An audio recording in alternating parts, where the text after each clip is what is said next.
雄市长韩国瑜昨来参加模范生的颁奖典礼，阁叫学生甲耍甲竞体。一个女学生提出着2张纸，写讲做好做满。韩国瑜发现，就随甲讲，安尼真敏感，爱伊甲纸收起来。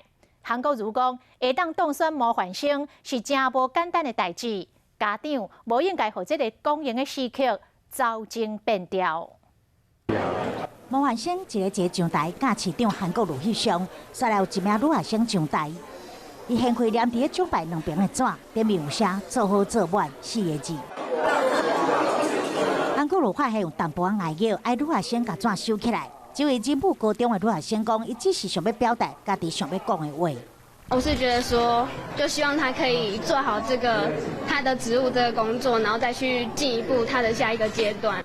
教育局主办的甲模范生合照活动来到第3场，在前2场的活动中，韩国瑜市长先是呛声，煞来第2场，有学生摕一本为虾米爱讲白菜的册来考试，也阁有人穿这溜之大吉、这走喷喷的 T 恤，网友也阁特别甲3名学生合体做一张相片，连续几家人拢被考试、被呛声。我觉得家长应该是考量自己的孩子得到全班最棒的荣誉，然后开开心心照完相。